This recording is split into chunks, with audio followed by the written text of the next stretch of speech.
kota tanpa buku? Pernahkah kau ke toko buku, perpustakaan, atau taman bacaan?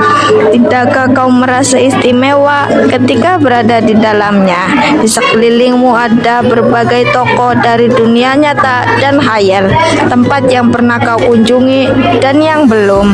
Informasi dan cerita dari masa lalu, masa kini, dan masa depan, semua berpadu, semua berada dalam genggamanmu. Saat berada di antara buku, tidakkah kau merasa menjadi raja dan ratu?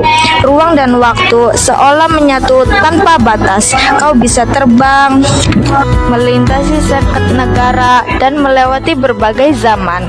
Kau bisa menyelam ke dalam samudra, melayang di angkasa, bercanda dengan aneka satwa, dan berkelana di tengah padatnya kota, juga di rimba raya. Kau tahu, buku adalah jendela dunia, kunci pengetahuan, dan pintu wawasan. Muhammad Hatta, sang proklamator, berkata, "Aku rela dipenjara asalkan bersama buku, karena dengan buku aku bebas. Melalui buku, manusia terbebas dari ketidaktahuan. Tempat-tempat yang dipenuhi buku adalah harapan berkembangnya pengetahuan dan wawasan." Apa jadinya jika kota tanpa buku?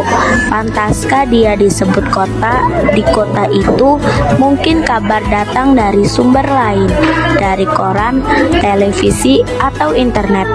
Mungkin informasi dan cerita datang dari cerita nenek moyang, bagai dongeng-dongeng sebelum tidur. Irama warganya pun tiada beda. Bangun pagi, bertebaran di muka bumi untuk berbagai keperluan, untuk kembali pulang siang atau sore harinya. Setelah itu mereka berangkat tidur dan memulai lagi hari berikutnya. Semua serupa. Di kota itu mungkin ada bangunan bernama perpustakaan. Di dalamnya buku-buku berderet dalam rak yang tak terjemah. Tiada tangan meraih dan membuka halaman demi halaman dengan sukacita. Mungkin juga ada tumpukan buku di sudut-sudut sekolah yang sepi dan berdebu. Jarang dikunjungi, jarang dibaca. Buku-buku di sana terongok tanpa nyawa. Bagaimana dengan kotamu? Mungkin kau tinggal di tengah kota yang megah, atau di gang sempit, di desa terpencil, di sisi pesisir, atau di kaki gunung.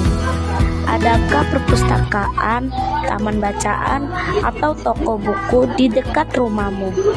Jika ada, apakah tempat itu menjadi wadah berkumpulnya anak-anak dan warga, menjadi pusat berkembangnya wawasan dan pengetahuan, atau hanya menjadi pajangan? Maukah kau menjadi orang yang menghidupkannya? Kau bisa mengunjunginya dan mengajak teman-teman membaca dan berbagai cerita di sana. Jadikan tempat itu sumber kegembiraan dan pengetahuan. Jika tempat itu belum ada, maukah kau menjadi orang yang mulai menghadirkannya? Kau bisa memulainya dari sebuah sudut di teras rumahmu. Ajak teman-temanmu memulai langkah baru. Jangan biarkan waktu berlalu tanpa buku. Siapapun dirimu, bersahabatlah dengan buku. Dia akan menjadi teman setiamu sepanjang waktu.